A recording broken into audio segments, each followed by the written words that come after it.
আসসালামু আলাইকুম। আন্নারা ব্যাগ বালা নেই? আলহামদুলিল্লাহ আমি বালা, কিন্তু আর মন বালা নাই। এটালা বাসা থেকে বাইরে গেছি, সিদ্ধান্ত নিলাম কোনা থেকে ঘুরিয়ে আমো। তো ঘুরলে কই যাবো, একা একা তো আর ঘুরা যায় না। দিছি বন্ধুরে ফোন, বন্ধু কইলো আইও তুমি একসাথে ঘুরুম নি। পরে গেলাম, বন্ধু কই চলো দিয়ে বাড়ি যাবো। দিয়ে বাড়ির উদ্দেশ্যে বাসা থেকে বাইরে গেলাম। আর বাসার অবস্থাটা খুব খারাপ, পরিস্থিতিতে আপনারা দেখতেছেন। 1 কিলোমিটার হাঁটার পরে রিক্সা পাইলাম, উঠে গেলাম অটো রিক্সাতে। মামা দ্রুত চালাইতেছে, আমারও গন্তব্য, মামারও টার্গেট গন্তব্য, আমারও যেভাবে পৌঁছাবো। কিন্তু এই মামার কিন্তু কাজ হইব না, আরও 2-3টা রিক্সা চেঞ্জ করতে হইব আমারে।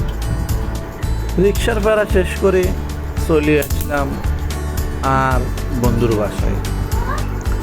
বন্ধুরে পাই আর মন 50% ভালো হয়ে গেছে, আর 50% ভালো দিয়ে বাড়িতে গেলে হইব আর কি, এই আশায় রইলাম। ঠিক আছে, আমরা আসি পৌঁছাই গেছি আঙ্গ দিয়া বাড়ি। যে দিয়া বাড়ির টার্গেট নিয়ে আর বন্ধু আইসি, সেই স্বপ্নের আমাদের কাঙ্ক্ষিত দিয়া বাড়ি পৌঁছাই গেছি।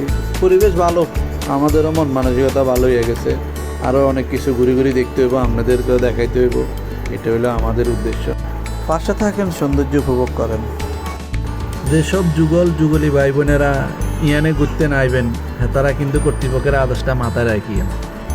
দিয়া বাড়ির লেকের সৌন্দর্য আমরা কিন্তু উপভোগ করি, আপনারা উপভোগ করতে বলিয়েন না, আঙ্গ পাশে পাশে থাকেন। এখানে আসি বুঝতে পারলাম যে এখানে কাপুতি যুগলি যারা আছে তারা এই মজায় আছে।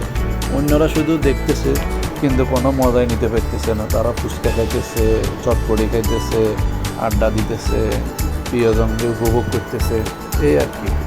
লেকের পাশে ছোট বাচ্চাগো খেলার আয়োজন আছে, ভালো পরিবেশের ব্যবস্থা আছে।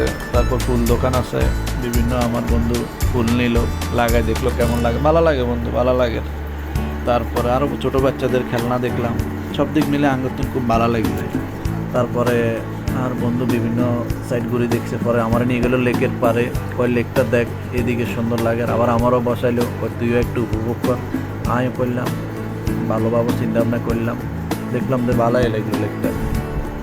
অনেক ঘুরাঘুরির পরে অবশেষে আমরা বাদামের দেখাইছি। পরে বাদাম খাইলাম, কে গুল্লি মারে। তারপরে দুই বন্ধু বাদাম নিয়ে আড্ডা দিলাম বসে। জরুরি একটা বিষয়ে আয় ফোনে কথা কয়ে এই সুযোগে হাতে সবগুলা বাদাম মার দিছে। কমছে কেমন যে লাগে। হায় রে আজব দুনিয়া। আগে জানতাম ছাগলে ঘাস খায় আর দেখতাম কাঁড়ল হাতা খায়। অন্ধে ছাগলে বাদামও খায়, আবার বাদামের লগে যে বিট লবণ দে, হাতে বিট লবণও খায়। দিয়ে বাড়ি সফর শেষ করে চলে আইছি আঞ্জুম কাবাব ঘরে।